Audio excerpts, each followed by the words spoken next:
build better bus info for all of Seattle. We had a rock star team this weekend. Really fortunate to have the talent we had. We had an engineer, we had a bus driver, we had designers, we had data analysts. And we put together some stuff that I'm excited to show you. So I'm going to talk about the problems that we identified and what we're going to do to fix those problems and how we're going to do it. But first I have a question for the audience. You might be familiar with this, but who in the audience, I'm going to ask you to raise your hand, who in the audience is familiar with this device? Or is used to this something? Okay. It's ridiculous, so keep your hands up. Keep your hands up. Okay. Please put your hands down if you've never had an issue or been at all confused by what's on that screen. Okay. So some hands going down. Our team identified an opportunity here to make a big improvement to a really great investment that the city of Seattle has already made, providing people really good information about real-time transit arrival.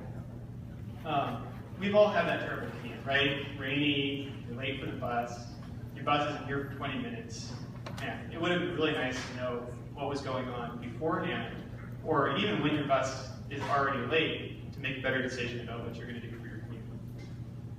So we think we can improve this experience for people and actually turn what is really kind of an obligation, commuting, into something that's exciting and fun. How do you make it a travel experience instead of a commute experience?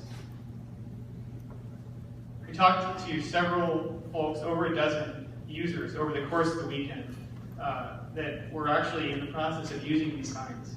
And some of them were successful. A lot of them were confused. Sometimes the signs weren't working, so people were relying on their phones. But across all the user interviews, we did hear that people were interested in getting more out of these kiosks.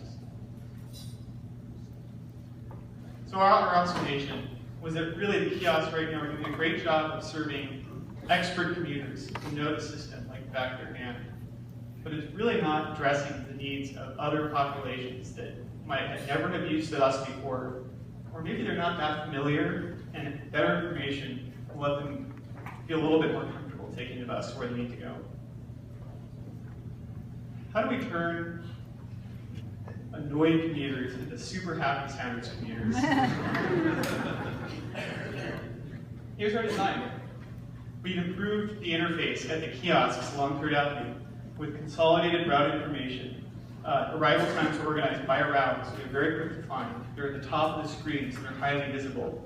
At the top of the screen, you'll observe there's an indicator that's very clear about where you currently are, which is currently something people are confused about.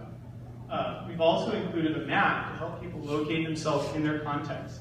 And the really cool part about the map is that it not only can start to help you make connections to other stops that your bus might be coming to, or alternative buses, it can show you where other bike share or car share locations are that are nearby to help you make a good road choice. And it might have neighborhood events happening near you. So you can actually start to understand what's special about where you are and what the opportunities might be in the place where you're at. What's next? Well, in the process of this project, we've talked to the city, we've talked to lots of stakeholders, and we are connected with the people who need to make this decision happen in the city to move this forward. What we could really use is for your help to make us take 10 kiosks and put them in every major bus stop in the city. And to do that, we'd like you to help us show your support for better bus data across Seattle by tweeting to this hashtag. Help us make this a reality. Tell the city that this is what you want, better bus information,